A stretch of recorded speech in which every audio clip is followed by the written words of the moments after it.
ప్రచార హోరు నడుస్తోంది. అటు కారు జోరు పనిచేస్తుందా, లేదంటే కాంగ్రెస్ పార్టీ హోరు పనిచేస్తుందా, భారతీయ జనతా పార్టీ కమలం వికసిస్తుందా, ఎవరు ఎన్ని స్థానాలు గెలుచుకోబోతున్నారు, ప్రభుత్వ వ్యతిరేకత ఎంత, ప్రజలు ప్రతిపక్షాన్ని ఎంతవరకు ఆదరిస్తారు, ఏ ఏ ప్రాంతాల్లో ఎవరెవరి బలం ఎంతవరకు ఉండబోతోంది, ఏదైనా ప్రజా నిర్ణయానికి ఇక ప్రచారానికి రేపటితో తెరవడబోతోంది. రేపు సాయంత్రానికి ప్రచారం ముగియబోతోంది. సో ఇట్లాంటి నేపథ్యంలో అంతా మంత్రులు, కీలక నాయకులు అందరూ కూడా గ్రౌండ్లోకి వెళ్ళిపోయారు. అందరూ కూడా ప్రచార బాధ్యతలు భుజాన వేసుకొని చేస్తున్నటువంటి పరిస్థితి కనిపిస్తోంది. ఇక అటు ఖమ్మం జిల్లాలో పరిస్థితి ఎట్లా ఉందో ఒకసారి మా కరెస్పాండెంట్ ఉపేందర్ జాయిన్ అయ్యాడు. Upender, good evening. Very good evening. So మొత్తం కొత్తగూడెంతో పాటు కార్పొరేషన్లు 7 మున్సిపల్ కార్పొరేషన్లు ఖమ్మం జిల్లాలో ఉన్నాయి.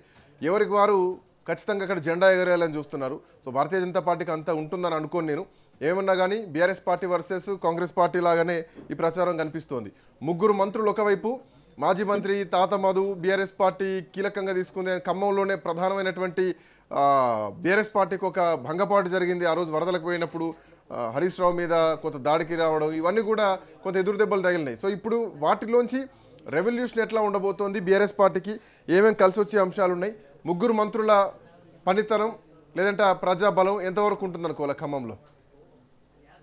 ఇక మున్సిపల్ ప్రచారానికి అయితే అటు ఏదైతే చివరి స్థాయికి చేరుకుందని అయితే మనం చెప్పుకోవచ్చు. ఖమ్మం జిల్లా వ్యాప్తంగా దాదాపుగా 7 మున్సిపాలిటీల్లో ఇప్పటికే ప్రచారం మాత్రం తారాస్థాయికి అయితే చేరిందని అయితే మనం చెప్పుకోవచ్చు. ఎందుకంటే ఇప్పటికే అటు ఖమ్మం జిల్లాలో 3 మంత్రులు, ఏదైతే అటు రెవెన్యూ మినిస్టర్ పొంగులేటి శ్రీనివాసరెడ్డి, అటు వ్యవసాయ శాఖ మంత్రి తుమ్మల నాగేశ్వరరావు, ఇటు డిప్యూటీ సీఎం గా ఉన్నటువంటి బట్టి విక్రమార్క కూడా తన ప్రచారంతో కూడా అటు ప్రజలు మాత్రం తమ మమేకం చేస్తున్న పరిస్థితి కనిపిస్తుంది. ఇక వివిధ రాజకీయ పార్టీలతో అటు పొత్తులు, విచిత్ర పొత్తులతో కూడా ఖమ్మం జిల్లా మాత్రం కొంత విచిత్ర రాజకీయ పరిస్థితులు అయితే ఇక్కడ కనిపిస్తున్న పరిస్థితి ప్రధానంగా కనిపిస్తుంది. ఇక ప్రధానంగా ఇటు కాంగ్రెస్, అటు బీఆర్ఎస్, ఇటు ఏదైతే వామపక్ష పార్టీల మధ్యనే నువ్వా నేనా అనే విధంగా కూడా ఇక్కడ పోటీ ఉంటుందని అయితే మనం చెప్పుకోవచ్చు. ఎందుకంటే ఇక్కడ అటు ఏది కమలం పార్టీకి అంత ప్రభావం ఉండకపోవడం, అదే విధంగా ఇక్కడ కమలం పార్టీ మొదటి నుంచి కూడా కొంత అంటే ప్రభావం లేకపోవడంతో అంటే ఆ పార్టీ అంటే అనుకూలత అయితే ఇక్కడ ఉండదు. అదే విధంగా అటు ఏదైతే తెలంగాణ, అటు ఆంధ్రాకి సరిహద్దుగా ఉన్నటువంటి ఖమ్మం జిల్లాలో అటు ఏదైతే టీడీపీ ప్రభావం కూడా అటు వామపక్ష పార్టీలు ప్రభావంతో పాటు ఇటు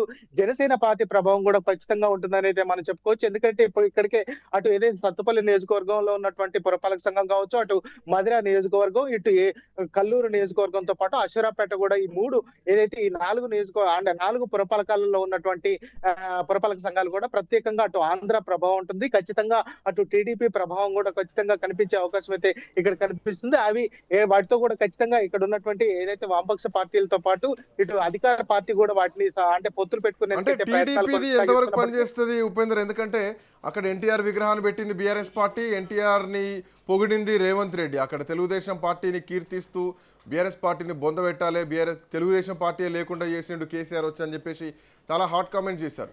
ఈ మాటలు తెలుగుదేశం పార్టీ ఓటు బ్యాంకు బీఆర్ఎస్కి ఉంటుందనుకోవాలా ఎన్టీఆర్ విగ్రహాన్ని పెట్టినందుకు, లేదంటే ఎన్టీఆర్ను పొగిడినందుకు రేవంత్ రెడ్డికి ఉంటుందనుకోవాలా? చంద్రబాబు నాయుడు ఆ ఎఫెక్ట్ ఏమైనా కాంగ్రెస్ పార్టీకి కొంత కలిసి వస్తుంది అనుకోవచ్చా?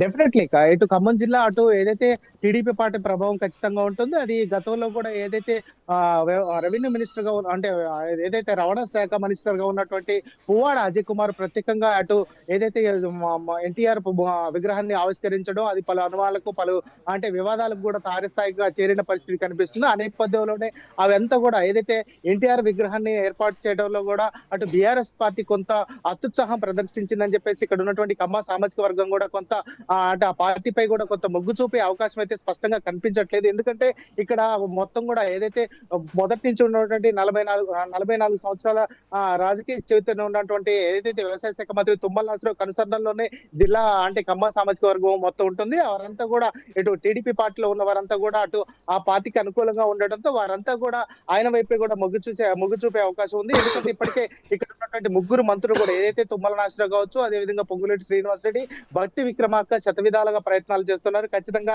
ఏదైతే పురపాలక సంఘాలన్నింటినీ కూడా తమ ఖాతాలో వేసుకునేందుకైతే ప్రయత్నాలు అయితే దీంట్లో ఉపేందర్ బీఆర్ఎస్ సిపిఎం కలిసి పోటీ చేస్తున్నాయి. వామపక్షాల్లోనే 2 రకాల చిలుకలు ఉన్నాయి. అఫ్ కోర్స్ సిపిఎం బీఆర్ఎస్ కలిసి పోటీ చేస్తే వాటికి ఎంత లాభం? మోరోవర్ ఇక్కడ కాంగ్రెస్ సిపిఐ వేరువేరుగా పోటీలోకి దిగుతున్నాయి. సో ఇది ఎంతవరకు బీఆర్ఎస్ పార్టీ కలిసి వస్తుంది, ఎంతవరకు కాంగ్రెస్ సిపిఐ వేరువేరు పోటీ చేస్తే వాళ్ళకి ఎంతవరకు ఇది కొంచెం ఎఫెక్ట్ అయ్యేటువంటి అవకాశం ఉంటుంది? ఈ క్వశ్చన్స్ ఎట్లా చూడాలి? ఎస్పెషల్లీ ఏదైతే అసెంబ్లీ ఎన్నికల్లో ఖచ్చితంగా అటు ఏదైతే సిపిఐ పార్టీకి సంబంధించిన వారంతా కూడా అటు కాంగ్రెస్ కి సపోర్ట్ చేశారు. ప్రస్తుతం మాత్రం అటు సిపిఐ పార్టీ అంటే అధికార పార్టీ కాంగ్రెస్ తో కూడా తెగదింపులు చేసుకోవడంతో కొన్ని ప్రాంతాల్లో స్వతంత్రంగా అంటే పోటీ చేస్తున్న పరిస్థితి కనిపిస్తుంది. కొన్ని వామపక్ష పాటు ఇటు బీఆర్ కూడా వారన్నీ ఏర్పాటు చేసిన పరిస్థితి ప్రధానంగా కనిపిస్తుంది. ఆ నేపథ్యంలో వరద కూడా